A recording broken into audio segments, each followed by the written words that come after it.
대한제국은 황송의 벚꽃이 피어나면서 그 비극적 운명을 다했다. 1910년 일제는 조선의 국권을 강탈하자마자 조선 왕조의 전궁인 경복궁을 포함하여 모든 궁궐에 일제의 상징인 벚나무를 심기 시작했다.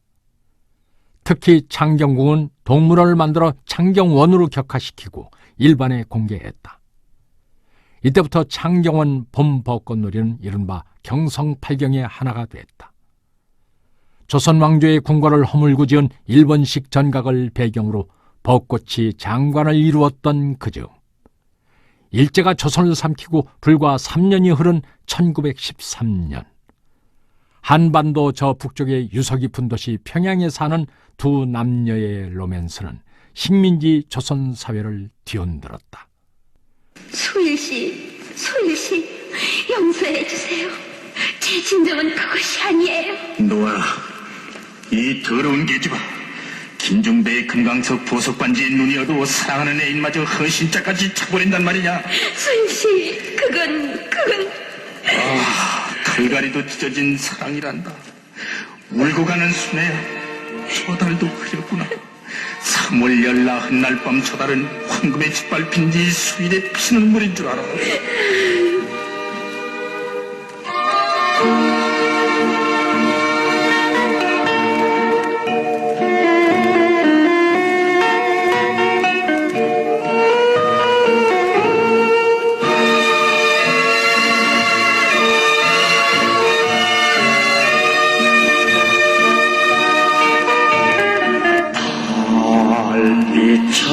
잠든 부병루 푸른 난관에 기대고서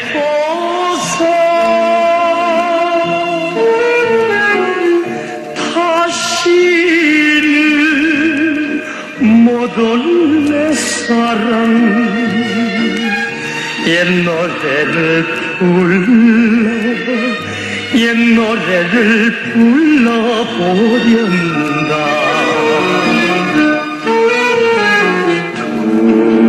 둘이 만나 놀던 곳 불러보아도 속절없어.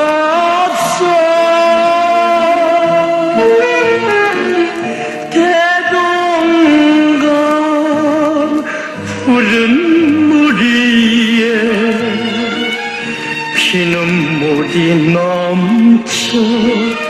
피눈물이 넘쳐 흐른다.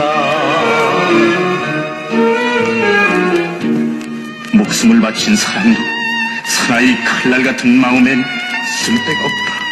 이 더러운 계집아, 가거라. 골수에 맺힌 은하는 메디메디 능라도 비슬게 잠기어 마음껏 놀아. 이 더러운 계집아.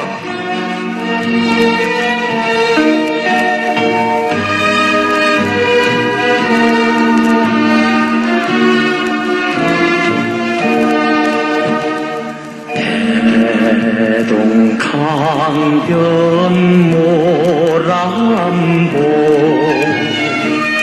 춘풍 추워도 몇몇 해냐 나도 모래사장에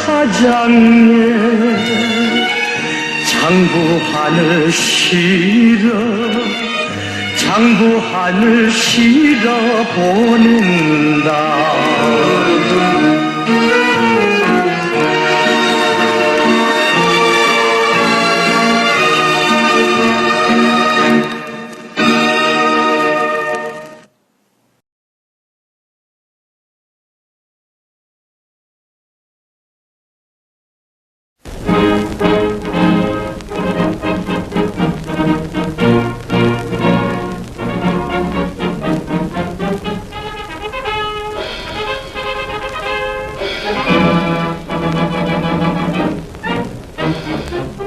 김중배는 조선실업계의 거물인 김형순의 아들로 개요대학 이제과를 졸업한 부와 학벌을 겸비한 인물이었다.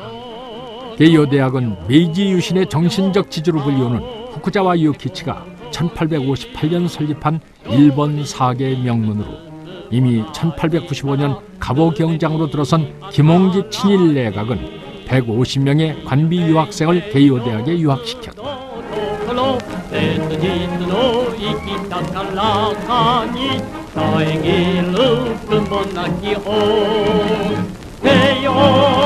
고이즈미 전 일본 수사, 도요타 키오 도요타 CEO, 미녀 여전사 세일러문의 만화가 다케우치 나오코 등 일본 각계의 인물을 배출했으며 천황의 친인척 중에도 다수 게이오 출신이 많다. 현대 한국사회에도 이재용 삼성전자 부회장 등 게이오 인맥이 재계를 중심으로 두터운 인맥을 형성하고 있다.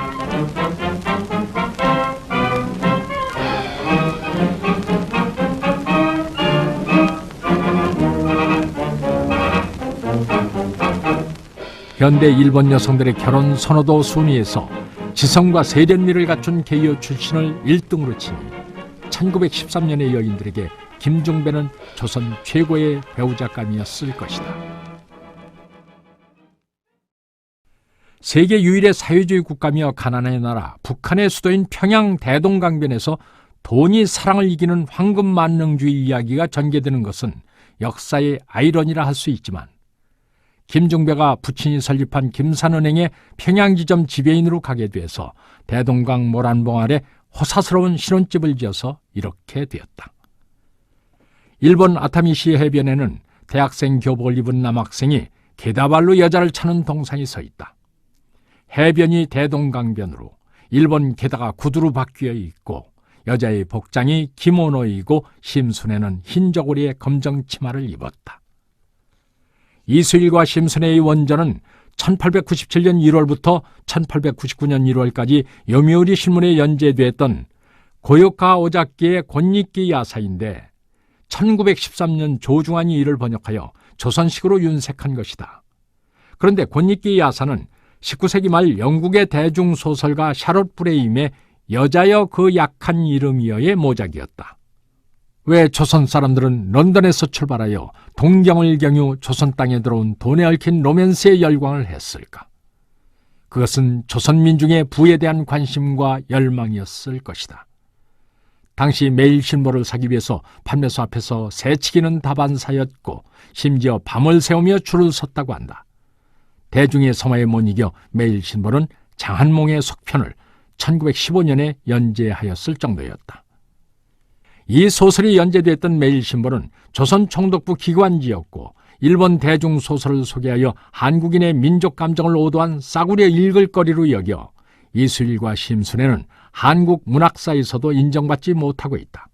그러나 여기 이 땅에서의 사랑과 돈의 근현대적 역학관계가 설정됐고 이수일과 심순애의 연애 사건은 한 시대의 시작이었다.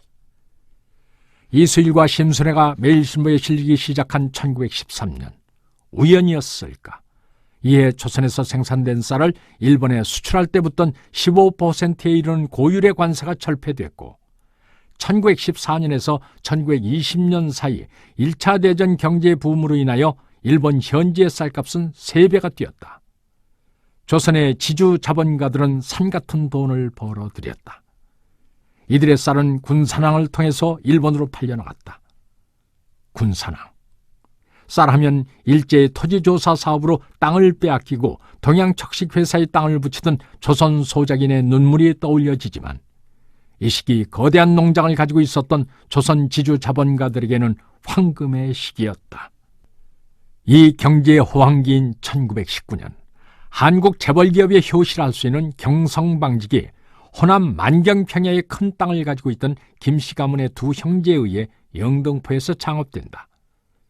일제는 국권 강타로 이른바 회사령을 선포하여 조선 자본가의 회사 설립을 억압하였다. 1919년 3.1운동으로 헌병 경찰을 앞선 무단 정치가 조선 민중의 저항에 부딪히자 일제는 회사령을 철폐하고 조선 자본의 주식회사 설립을 허용하기 시작했다. 자본이 시대의 표상으로 떠올랐고 조선 민중의 자본에 대한 열망을 담을 수 있는 회색지대가 급격하게 형성됐다. 사랑의 언약보다는 금강석을 선택한 심순애는 일제 식민지 시기 회색지대를 연 장본인이며 식민지 조선자본 엘리트의 산모이다. 심순애는 사실 오늘 한국 재벌의 마돈나며 그 심장은 이익 앞에 매정했다. 구한말부터 일제의 침략이 조선을 위협하자 조선의 지배 엘리트들에게는 두 가지의 선택이 있었다. 하나는 적극적 항일 무장 투쟁을, 또 다른 엘리트들은 신학문을 배우고 애국 계몽운동을 통해서 민족의 실력을 양성하자는 것이었다.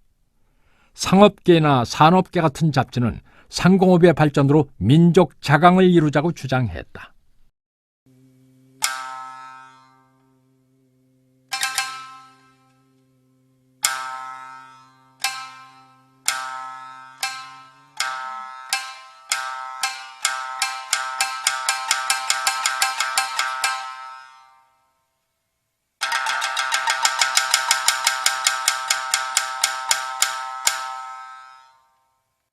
이들은 대개 조선의 상류층으로 조선의 발전 모델을 메이지 유신으로 선진산업 강대국으로 성장한 일본을 본보기로 삼았다. 일본을 좋아하지는 않았으나 같은 동양민족으로 불과 50년 전만 하더라도 조선보다 하류 국가였던 일본의 발전을 매우 충격적으로 받아들이고 조선의 구시대적인 제도를 자책하고 조선 그 자체를 불신했다. 이러한 배경이 9.1 일제 식민 통치 내내 조선 엘리트가 누릴 수 있는 개인적 이익과 민족의식 중 하나를 선택하라고 했을 때 대다수의 우수한 인재들이 개인적 이익을 선택하게 된 것이다.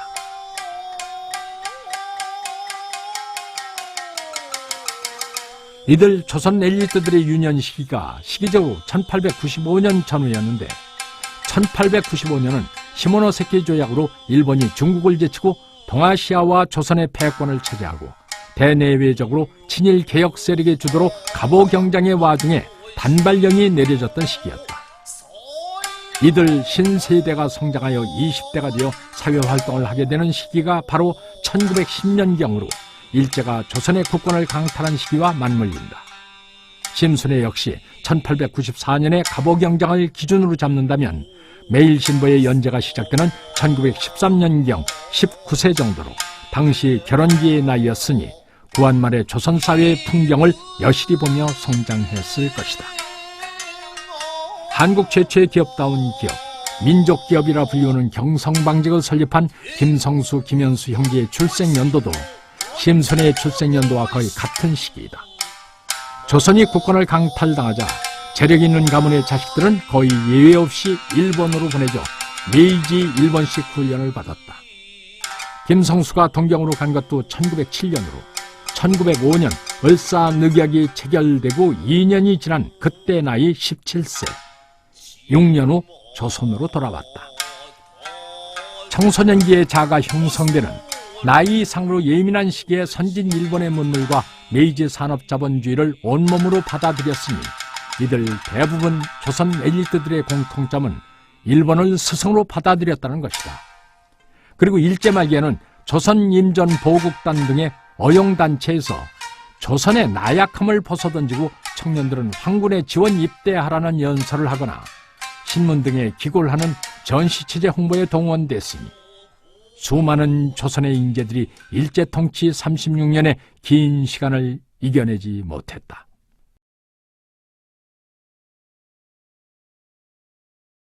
그러나 이들이 친일 인명사전에 올랐다고 을사오적이나 독립지사를 잡아 고문하던 고등계 형사 같은 친일파로 분류하는 것에는 상당한 고민이 따른다. 이들 지주자본 엘리트들은 자신들이 조선 민족주의자란 자부심이 있었고 그들의 이상은 조선의 자강이었다. 더욱이 해방 후 김성수는 한민당 같은 정치 세력을 주도했으며 그 자신이 대지주였음에도 농지개혁에 찬성하고 일제 식민 통치하에서 보성전을 세워 민족사학을 표방한 것을 보면 그가 한국판 오쿠마 시게노부가 아닌가 하는 생각을 지울 수가 없다.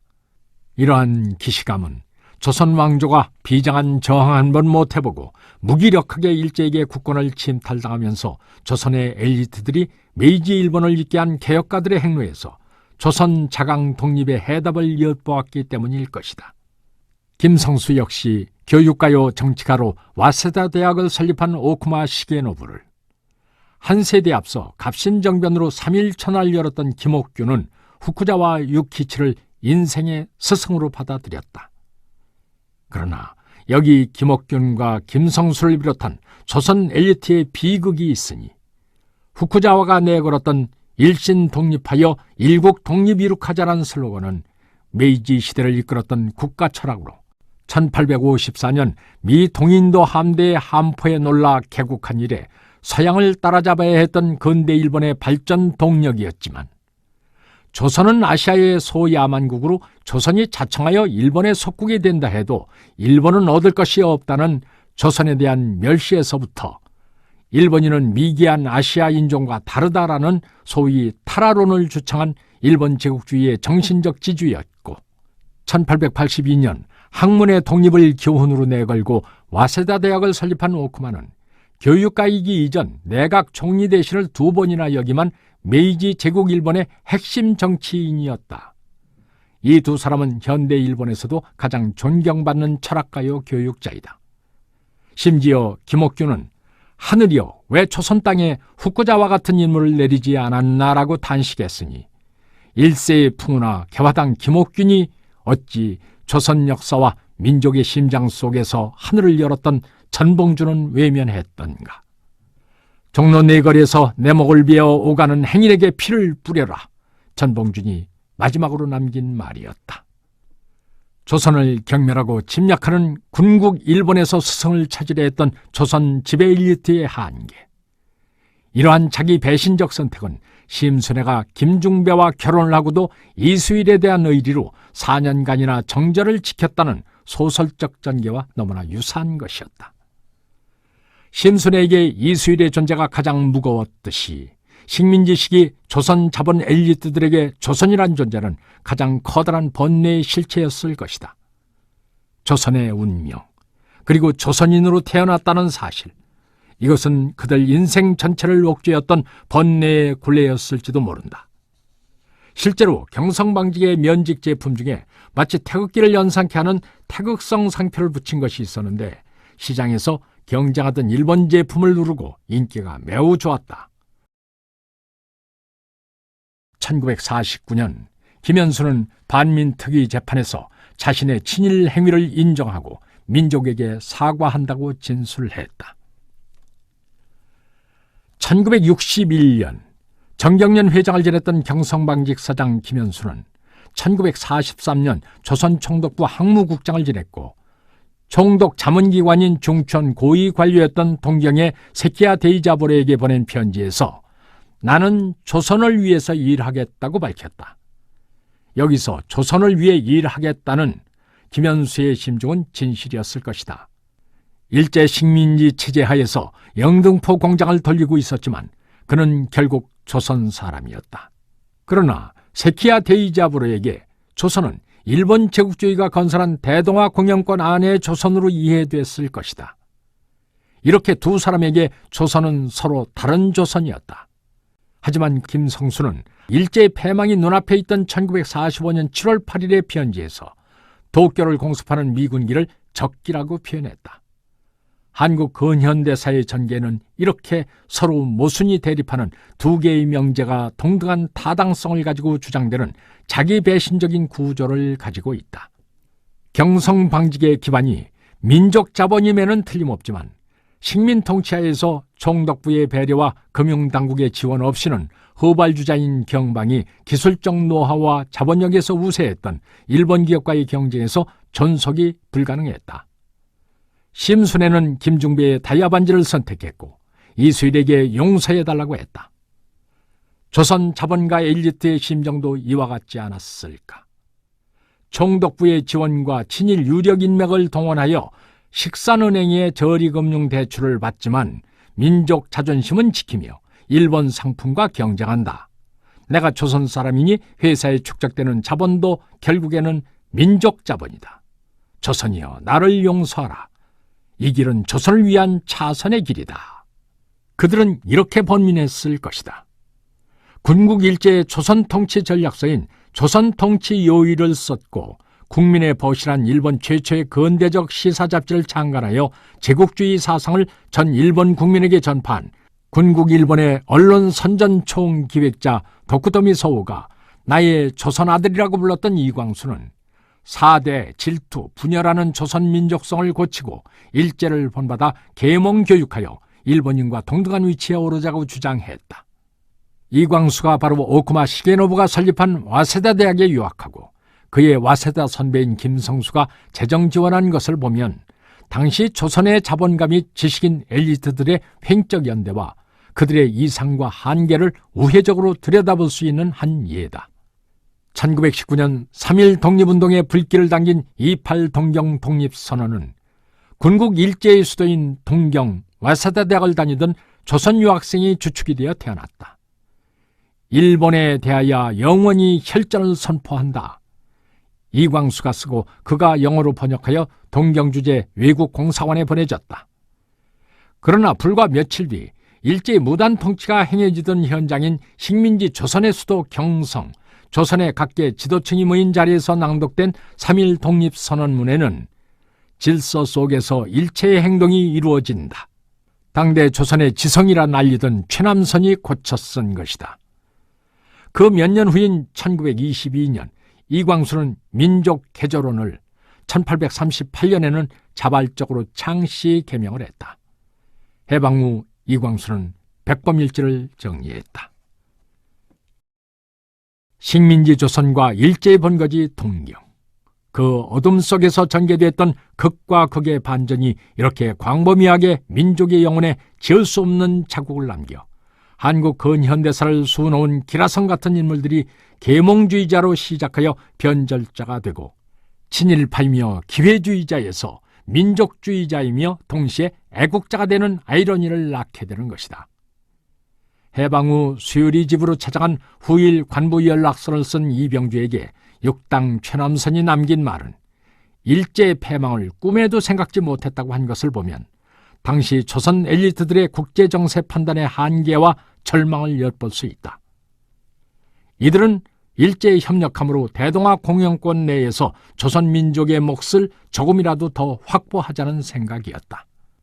조선 자본 엘리트들이 일제 식민지 경제 체제에서 일본 기업과 거의 동일한 권리를 주장하고 그것이 관철되고 경제 상층부로 부상하면서 느꼈던 조선에 대한 가책과 번민조차도 사실 일제 식민지 조선 경제 정책의 파생물이었다.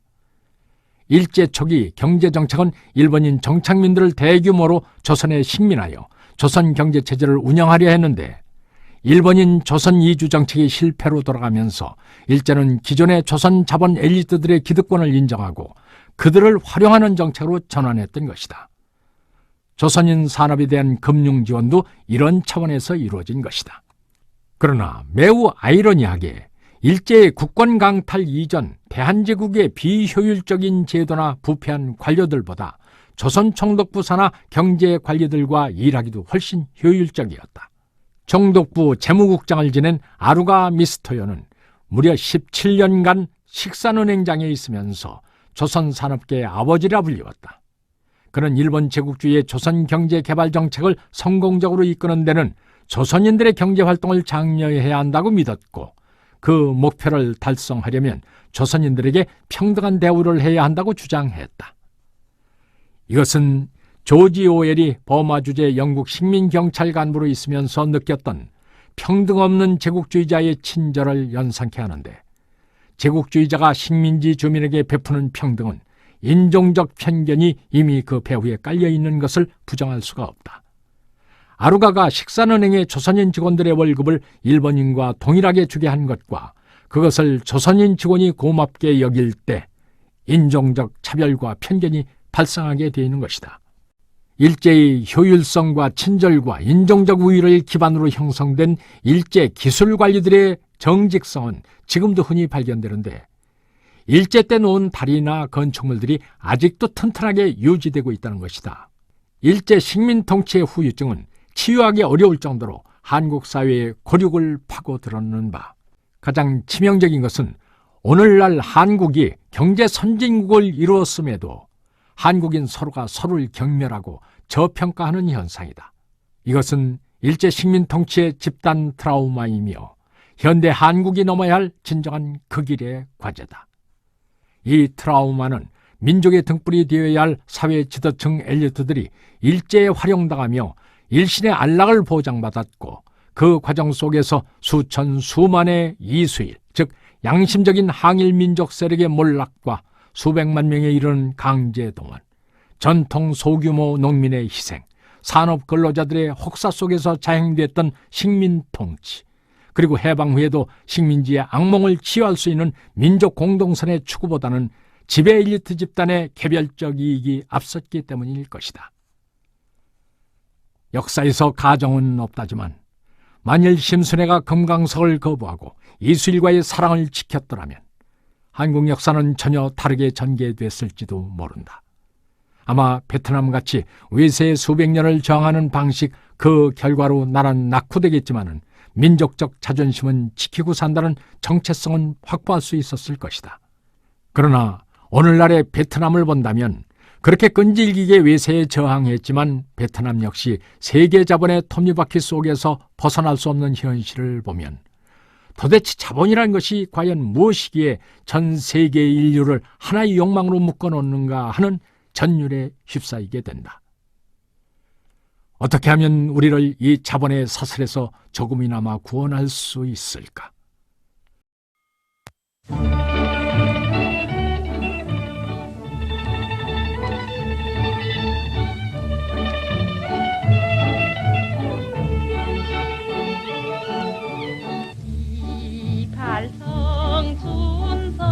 무신 아가씨 몸에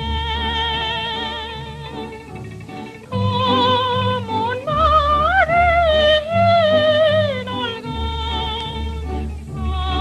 아름다우나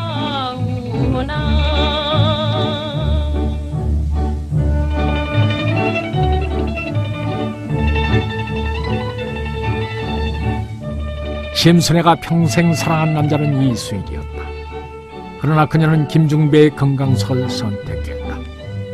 조중환은 심순애가 4년간의 김중배와의 결혼 생활에서도 순결을 지켰다고 했지만 그것은 사랑을 배신하고 자기 혼자 잘 산다는 양심의 가책을 지니므로 당시 독자들의 이중적 태도, 즉 그들 역시 부를 원하면서도 한편으로 조선의 양심은 쉽게 저버릴 수 없는 딜레마의 표출일 것이다. 당시 회색지대를 살았던 조선 엘리트들은 조선과 자본 사이에서 번민했다.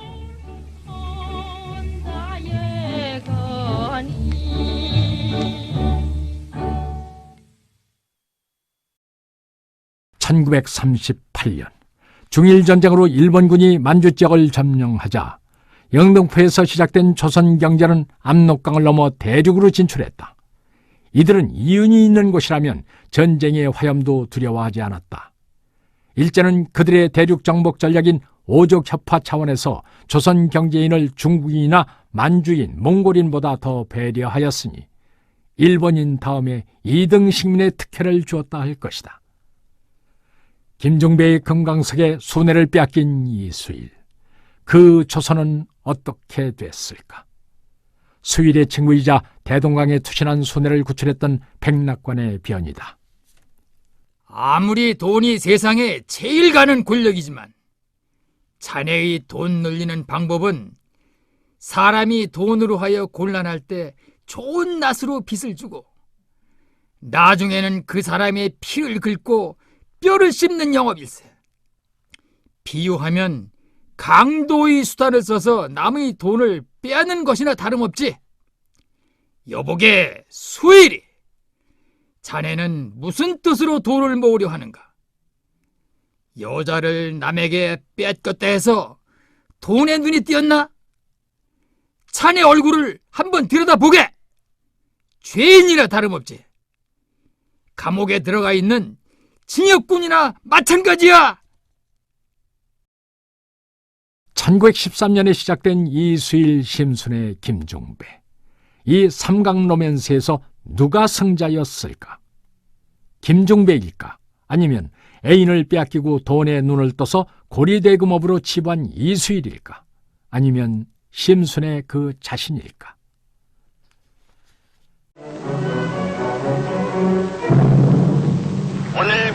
걸게 한 것은 결코 군인 자신들이나 어떤 상대입니다. 역사는 이어져 여기는 1968년, 이해는 1961년 5.16으로 집권한 박정희의 제1차 경제개발계획이 끝나고 연 6.8%의 고도 성장 속에서 남한이 북한의 경제력을 앞지르기 시작하는 해다. 그리고 1965년 해방 후 20년간 단절됐던 한일 수교 협정이 맺어진 지 3년이 지난 시점이다.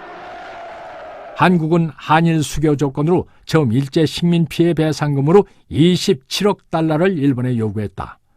여기에는 일본이 강탈해간 6만 745kg의 은괴와 200여만 명에 달한 강제 징병 징용자들이 못 받은 임금, 일반인들의 은행 예금, 보험, 채권 등을 합친 금액으로 일제가 한국에 입힌 피해액을 계산한 것인데 실제보다 훨씬 적은 액수였다. 이에 대해 일본은 무상경제 원조 7천만 달러, 경제협력 차관 2억 달러를 제시했다.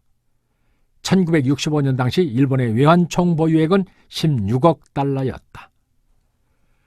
전후 일본은 패전의 잿더미에서 6.25 한국전쟁을 수행하는 미군의 군수물자 생산기지로 호경기를 맞아 완전히 경제 회복을 한 것을 미루어 보면 식민지 36년간 수탈해간 한국의 재화가 얼마나 막대한지를 가늠할 수 있다. 일제가 경성방직 등 조선기업에게 준 지원, 이 두 가지를 비교할 때 전 국토, 전 국민을 강탈하고 그 중의 일부를 조선 자본가에게 혜택을 준 것이다. 지루하게 끌던 협상은 결국 무상 3억 달러, 유상 2억 달러로 결정이 나는데 그것도 일제 식민지 시기 강제동원, 자원 강탈 등에 대한 피해 배상금이 아닌 독립축하금으로 주겠다는 것이었다. 나중에 밝혀진 바에 의하면 유상 3억 달러는 태평양 지역의 대소련 반공 전략상 한일 수교가 절실했던 미국이 일본 정부에 한국의 요구를 수용하라고 압력을 넣은 결과였다. 한일 회담의 막후 실력자로 지금까지도 그 전모가 완전히 밝혀지지 않고 있는 김종필 오이라 각서의 주인공 김종필은 비록 제2의 이완용이라는 욕을 먹어도 구국의 결단으로 협상에 임했다고 그의 심중을 밝혔고 학생 시민들은 제2의 경술국치라고 크게 분노했다.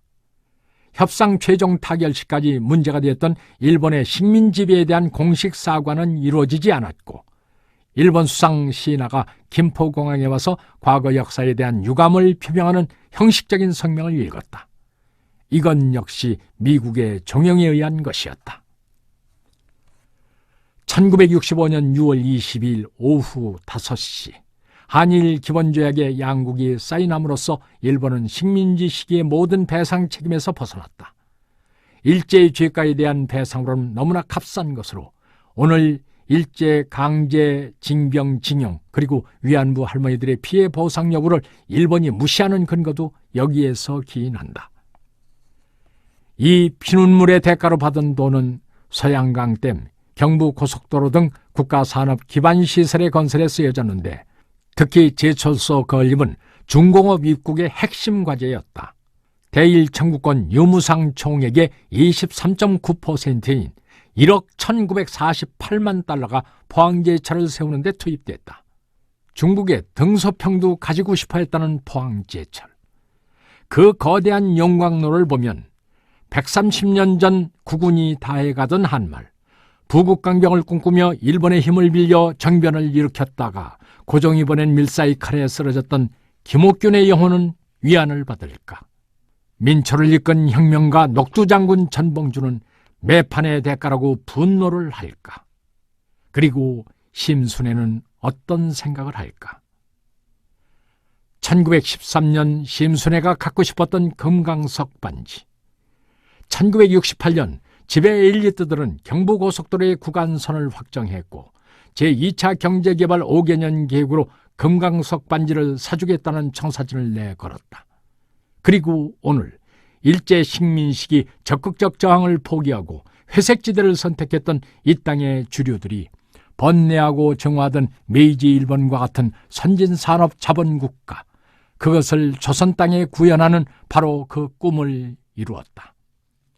그들은 한국을 세계 10대 경제 선진국으로 만드는 데 성공했고 심지어 삼성이 일본의 소니를 이기는 옛날 같으면 상상할 수도 없는 꿈 같은 일이 벌어졌다.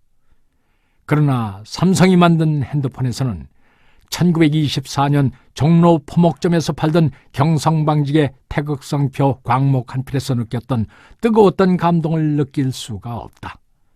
그 안엔 이웃만 있고 민족이 없기 때문일 것이다. 친일 논란을 빚고 있는 경방의 제품에서조차 나라 없던 공동체의 한 줄기 작은 꿈을 찾을 수 있었지만 삼성 핸드폰은 많이 팔릴수록 나라도 통제할 수 없는 거대한 자본이 자라나고 느는 것은 비정규직이란 느낌이 드는 것은 지나친 비약일까. 그러나 우리 자신도 이미 이윤 없이는 하루도 못 사는 존재가 되어 분노하고 경쟁하고 더 갖기 위해서 끊임없이 싸우며 살고 있으니 이 길은 우리의 갈망이 선택한 길이다. 그리고 시간이 흐를수록 가난한 집안을 일으킨 그러나 도덕적 결함이 있는 아버지, 그 아버지가 번 돈으로 밥을 먹고 공부를 한 자식이 그 아버지의 유산을 어떻게 평가해야 하는가 하는 숙제가 쌓여간다. 이들이 일제의 선진산업체제를 미래 조선의 모델로 받아들였던 같은 시기, 일제에 저항하다 목숨을 바치고 감옥에 갔던 사람들이 있다. 해방된 대한민국, 8.15 경축 일에 그들의 가슴에 훈장을 달아준 사람들이 누군가를 생각해 본다면 역사의 정의는 없었다. 한강의 기적의 막이 오르던 1968년, 젊은 청춘들은 달러를 벌기 위해 서독으로 중동으로 또 월남으로 갔다. 또 어떤 청춘은 저항하고 또 어떤 청춘은 방황했다.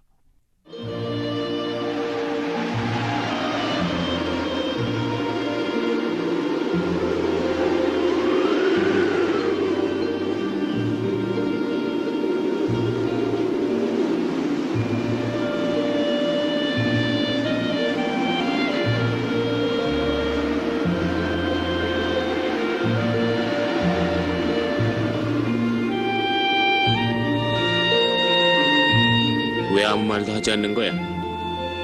그리고 그 표정은 뭐야?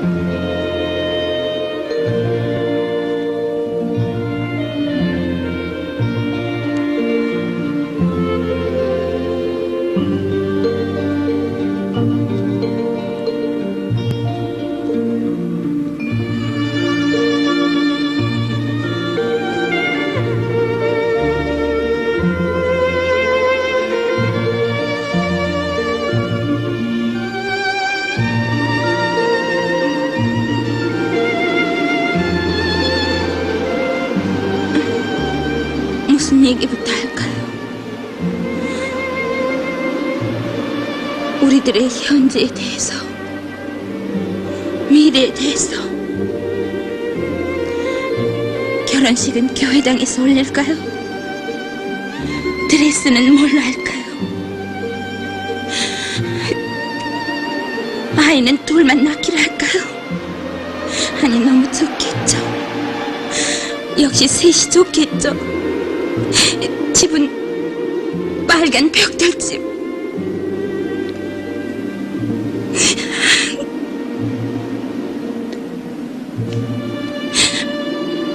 마당엔 꽃을 심어야죠.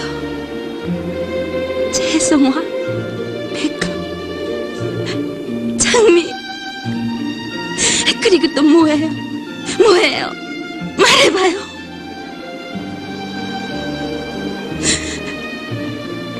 왜 아무 말을 하지 않는 거예요? 왜 대답이 없는 거죠?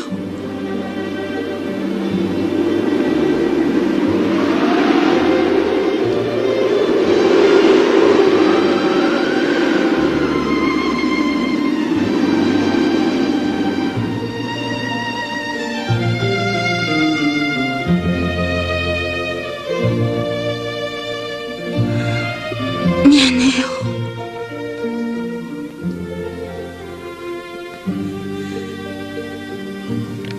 한 가지 분명히 알고 있는 게 있어. 난 바보다.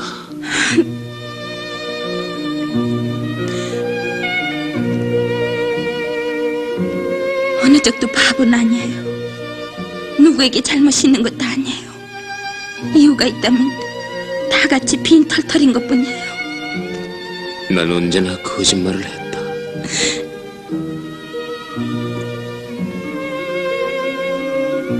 헤어지면 일주일 동안 만날 날을 손꼽아 기다리지. 그러나 언제나 후회하고 고통을 안고 돌아서지. 남은 건 없어. 이해하고 있어요. 서로가 이해하지 않는 편이 편해. 언제나 얘기하지만 끝은 없어요. 솔직히 말하면은 일요일을 기다리는 게 만나는 게 두려워졌나요? 정말 바보가 됐구나. 바보가 될 수밖에 없지 않느냐고 하면은 난 바보라고 하겠지. 바보라도 좋아요. 단지 바보라고 생각하지만 말아요, 우린.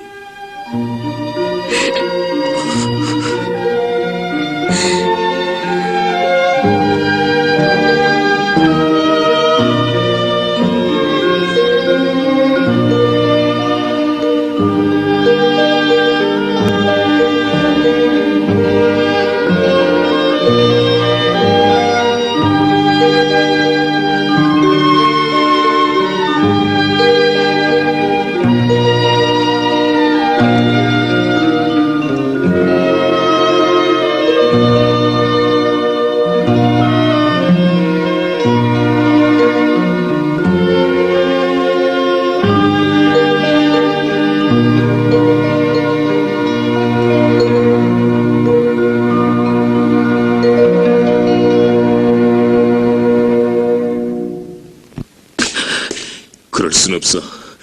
그런 짓은 할 수 없어. 부탁해요. 기다릴 필요는 없어요. 기다려봐야 아무것도 해결되진 않아요. 누구도 도와주진 않아요. 우리를 이해해줄 사람은 아무도 없어요. 우리 손으로 해결하는 거예요. 더 이상 숨길 수는 없잖아요. 벌써 6개월째예요. 그러나 그 일 때문에 병원 신세를 지고 싶진 않아. 이해해주세요. 이해하고 있대도 두려운 거야.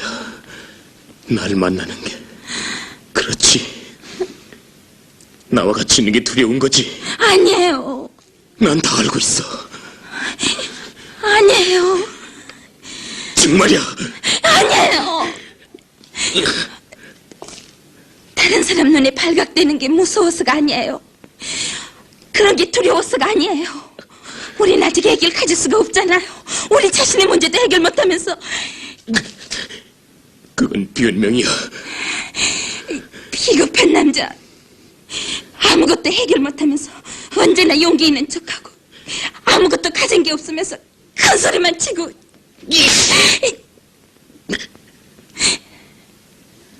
아무것도 이해 못하면서 언제나 이해하는 척했죠.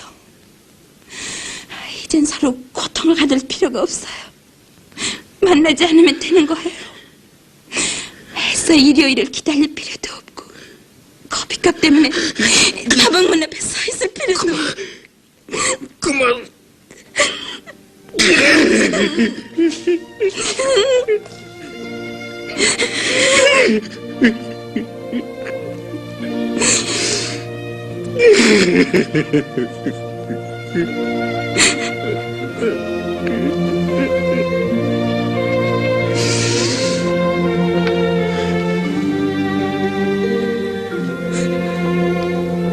구할 수 있어.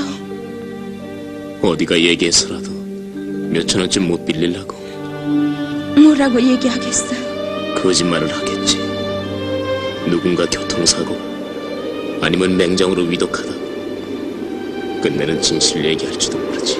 그 얘긴 싫어요. 놈들에겐 교통사고를 얘기하는 것보다 진실을 얘기하는 게 빠를지도 몰라. 어차피 얘기할 것이라면 빨리 하는 게 좋아. 내일은 믿을 수 없으니까. 그리고 시간이 지나면 마음이 변할지도 모르고. 어디 다방이라도 가서 기다리고 있지. 내 곧 다녀올 테니까. 여기서 기다리겠어요. 추울 텐데. 다방보단 여기가 더 좋아요. 눈치를 볼 필요도 없고. 그럼 다녀올게. 다녀오세요. 춥지 않아요.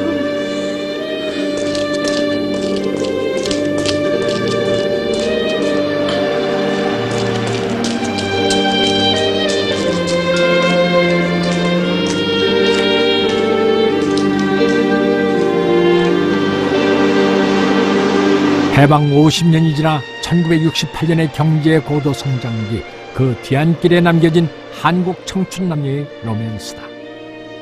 남자가 돌아왔을 때 여자는 죽은 후였다. 1913년, 지금으로부터 100년 전 대동강변에서 로맨스를 불태웠던 이수일과 심순애는 이미 이 세상을 떠났겠지만 1968년 남산공원에 여자를 두고 온 남자는 지금 70대 중반의 노인이 되어 남산에 서 있을 것이다. 올해도 봄이 왔고 벚꽃이 피었다. 이 땅의 젊은 세대들은 벚꽃을 보고도 더 이상 일제의 잔재를 떠올리지도 않는다. 그리고 일장기와 기미가요를 부르며 아시아를 일본 제국주의 침략 전쟁의 불길로 휩싸이게 한 근본 동기를 제공했던 메이지 시대의 산업시설은 유네스코 인류문화유산으로 다시 살아났다. 세월은 흘러가는 것. 조선이란 세계 변방의 작은 땅에 태어나 사나웠던 역사의 벼랑 끝에서 명멸했던 근대 조선의 지배 엘리트, 그들도 모두 떠났다. 숱한 역사가 정의롭지 않게 흘러갔다.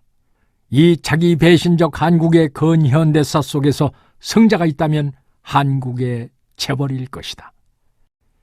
이 땅을 휩쓸었던 사나웠던 일제 식민 통치도 군사 독재 통치도 결국 1913년 심순애가 선택했던 금강석 반지를 산처럼 크고 빛나게 키우기 위한 것이었다. 세계사 속에서 우리가 쓴 것은 장작 소설이 아니고 번안 소설이었다. 그리고 한국 청춘들의 로망은 그들 자신이 비판하고 경멸하는 재벌 회사에 취직하는 것이다. 1913년 심순애가 수의를 버리고 선택했던 개화조선의 자기 배신적 신여은의 사건은 오늘도 진행형이다.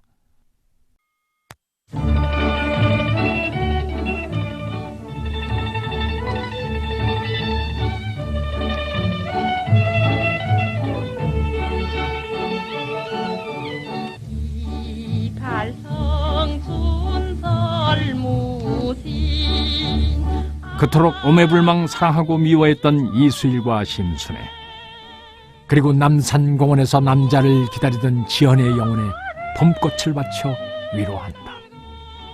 또 지연을 잊지 못해 남산공원을 찾을지도 모르는 그 노신사에게도 황혼의 따뜻함이 함께하기를 빈다. 그리고 무엇보다 배신의 역사로부터 남겨진 너무나 삭막한 이 시대를 위로한다.